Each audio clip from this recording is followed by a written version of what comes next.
Welcome all of you to my channel English SIKSHYA. Before watching my classes, don't forget to subscribe my channel. Hello students, welcome all of you to my new class. Today I am going to teach you the topic sentence and its type.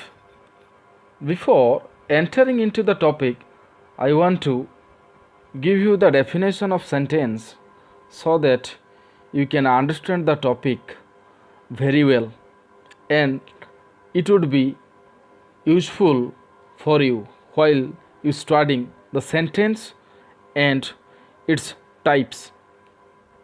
The definition of the sentence says sentence is a word or group of words.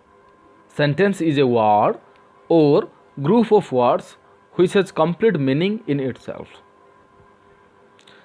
The sentence in English grammar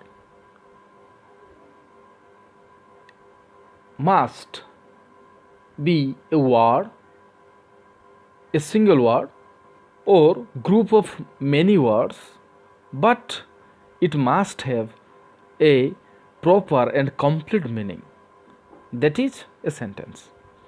From the given example, you can understand the definition very well. The first sentence is go. Here it is. It is a sentence in English, but it is a single word. Go is an imperative sentence. Its subject you is remain hidden. Its subject remain hidden in the imperative sentence, but it has a meaning too, so it is a sentence. The second example is going I home am. This is not a single word but a group of words. Going I home am, group of words, but it has incomplete meaning. It has no proper meaning, or the grammatical order is wrong also.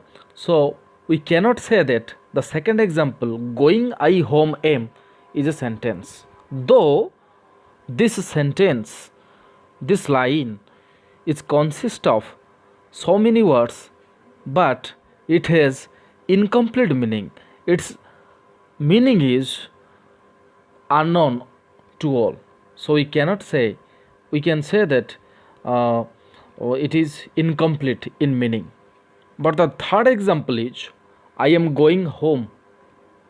It is also a group of words. It is also a group of words, but it has complete meaning in itself, so it is a sentence. If you can better understand from the example number 2 and example number 3. If we compare it vividly, the example number 2 consists of so many words, but it has incomplete meaning. You can see, you cannot understand the meaning of the second example, but the third example has proper meaning. It is also group of many words. It has also complete meaning, so the third example is a sentence. The first one is also a sentence. It is consist of only single word, and it has proper meaning, and it is also an imperative sentence. So the first example and the third example is sentence, but the second example is not a sentence. Now the classification of sentence.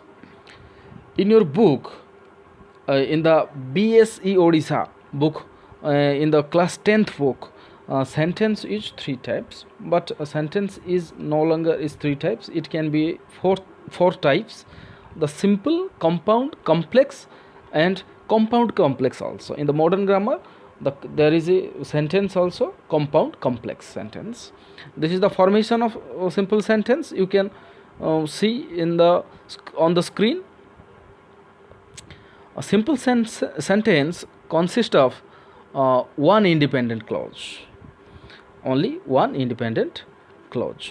Here, simple sentence consists of one independent clause. On the other hand, compound sentence formation, you can look two or more coordinate clauses. The complex sentence, what is complex sentence? Complex sentence consists of one independent and one or more than one dependent clause. This is the compound complex sentence. At least two coordinating clauses and at least one subordinate clause. You have to take notes of this formation. I hope it will be helpful for you. Then the next page.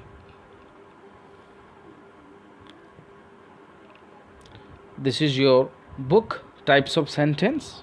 I have already told you that sentence is three types that is mentioned in your book, but it can be four types: simple, compound, complex and compound complex. You can see some of the example of sentence here.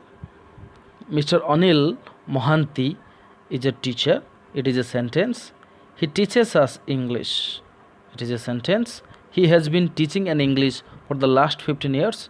These the three example, the first one, the second one and the third one, they are consist of so many words and they have proper meaning and complete meaning. So these three examples are sentence.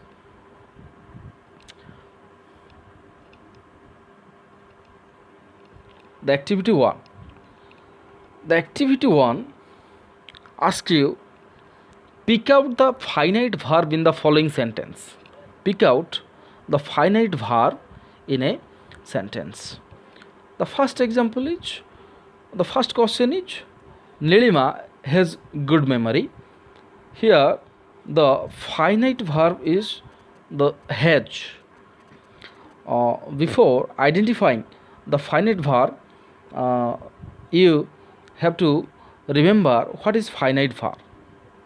Finite verb is the first verb. Finite verb is the first verb among verb groups, or finite verb may be a single verb, but that must be a main verb. The first example, first question is, Nilima has good memory. Here this sentence contains a single verb has, and it is not an auxiliary verb. Here has is a main verb, so it is a finite verb. Because I have already told you that among many verbs, among verb groups, the first verb is finite verb, otherwise the single verb or that must have a main verb, that is a finite verb. Finite verb is also a verb where the tense is changed. We can change the tense in the finite verb, but in the non-finite verb we cannot change the tense. The second example, second question, he shall not enter the house. He shall not enter the house. Here you have to identify the verbs at first. In the second example, shall is a verb. Here the shall is a verb, then enter, it is another verb. Among the two verbs, the first verb is shall, so it is the shall is here, the shall is finite verb. In the third example, in the third question, we have not yet received the money. We have not yet received the money. At first we have to identify the verbs, then confirm which one of them is finite verb. The first verb is have, then received is the second verb. So the first verb is always finite verb. Among the verb groups, the have is the first verb, so here have, it is finite verb. The fourth question, he has been studying to pass the examination. He has been studying. There are three verbs here. Has is also a verb, been verb, studying also a verb. Among these verb groups, the first verb is here has. Here it is has. So here has is a finite verb. Ramesh works in a bank. In the sentence Ramesh works in a bank, the single verb is works. It also main verb, so it is a finite verb. Then last question, we must obey the rules of the road. We must obey the rules of the road. Here must is a verb, obey is also a verb. There are two verbs here, but the first verb is must. Here it is, the first verb is must, so it is a finite verb.